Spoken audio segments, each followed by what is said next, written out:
श्री गुरुभ्यो नमः। अपार करुणाजंतम ज्ञानदम शांतरूपिणम श्री चंद्रशेखर गुरुम प्रणमामि मुदान्मुखम। குரூப்பில் இருக்கிறவா எல்லாருக்கும் சுவாமிநாத வாத்தியோட ஆசீர்வாதங்கள். நாளைய தினம் 25/1/2026 ஞாயிற்றுக்கிழமை ரத சப்தமி அப்படின்னு ஒரு பெரிய புண்ணிய காலம். ஒரு விசேஷம் என்னன்னா, நாளைக்கு ஞாயிற்றுக்கிழமையில் வந்திருக்கு, சுக்லபக்ஷம், அதுவும் எல்லாம் சேர்ந்துருக்கு. பானு சப்தமி அப்படின்னு பேர். ரொம்ப விசேஷமான புண்ணிய காலம். இதில் எருக்க இலையை வச்சு ஸ்நானம் பண்ணுறது அப்படின்னு ஐதீகம் சொல்லியிருக்கு.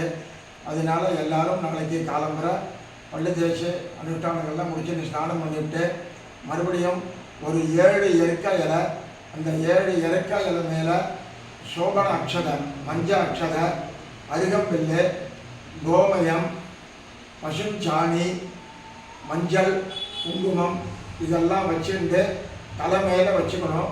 தலை மேலே வச்சுக்கிட்டு இந்த ஸ்லோகம் ஒன்று இருக்குது, இந்த ஸ்லோகத்தை சொல்கிறேன். இந்த ஸ்லோகத்தை சொல்லிவிட்டு எல்லாரும் அப்படியே காவேரி கரையோ குளத்தங்கரையோ குளிக்கிறதா இருந்தாக்கா ஒரு 7 தடவை முந்தி எழுந்திருக்கணும். ஆத்தங்கரையோ குளத்தங்கரையோ குளிக்கிறதா இருந்தால் 7 தடவை முந்தி எழுந்திருக்கணும். ஆற்றுலையோ பாத்ரூமில் குளிக்கிறதா இருந்தாக்கா தடையில் வச்சுட்டு இந்த ஸ்லோகத்தை சொல்லிவிட்டு எல்லாரும் குளிக்கிற மாதிரி பிரார்த்திக்கிறேன்.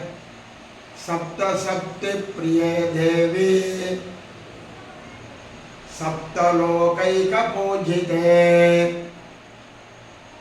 सप्त जन्मार्जितं पापं हर सप्तमी सत्वरं यत् यत् कर्म कृतं पापं मया सप्तसु जन्मसु तन्मे रोहञ्च शोकञ्च मागरी हंतु सप्तमी नवमी सप्तमी देवी त्वां सप्तलोकैक मातरं सप्तार्कपत्र स्नानेन मम पापं व्यपोहया.